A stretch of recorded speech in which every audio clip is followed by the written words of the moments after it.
Meninas, atendendo a pedido da minha amiga Olga Grego, eu vou explicar para vocês como é que monta o caleçon, né? Que é o caleçon de renda. Então, esse molde aqui, ele vai estar lá no meu blog. Então, é o seguinte, aqui, ó, eu escolhi o molde P, tá? Me desculpem, nem sei se essa renda não é a renda apropriada, mas eu vou fazer só para mostrar como monta, tá bom? Para que não reste nenhuma dúvida.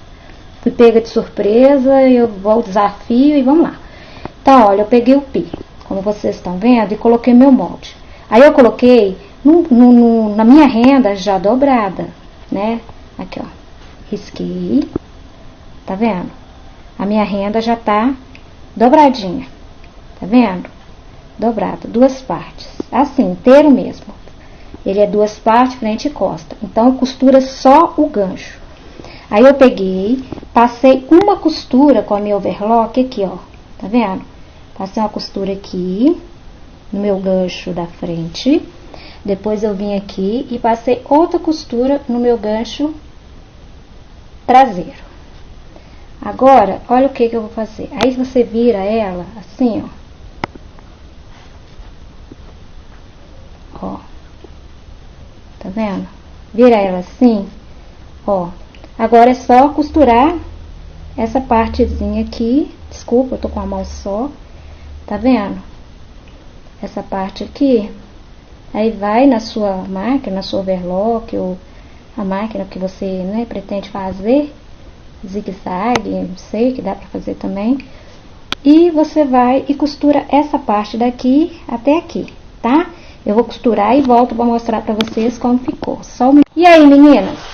Como eu prometi, passei a costura aqui, ó, como eu falei, tá vendo, ó, passei a costura aqui pra fechar essa parte da perna, tá vendo? Aí, note que a costura dela é toda no meio, nas laterais ela não tem costura. Que aí eu vou virar pra vocês verem como ela vai ficar. Só um minutinho. Aí, olha, tá vendo que lindinha que ela ficou? Olha, a parte da frente. Tá vendo? Parte da frente e outra parte das costas, tá vendo? A costura dela vai tudo no meio. Ela não tem costura lateral, não, tá vendo? Então tá, é isso aí, gente. Vê se vocês gostaram. Agora vocês podem escolher uma renda, né, própria, que essa não é própria, já vou avisando, sabe? É só mesmo porque a Olga Grego me pediu e eu, né, resolvi atendê-la. Aí eu fiz um vídeo como monta mesmo, feito às pressas mesmo. Mas aí vocês veem se vocês escolhem uma renda que dá um acabamento bonito, uma renda que tenha lycra, que ó, que sua calça vai ficar tinindo, viu? Um abraço a todas, até o nosso próximo vídeo, né? Espero poder fazer melhor, gente. Um abraço a todos e tchau, tchau!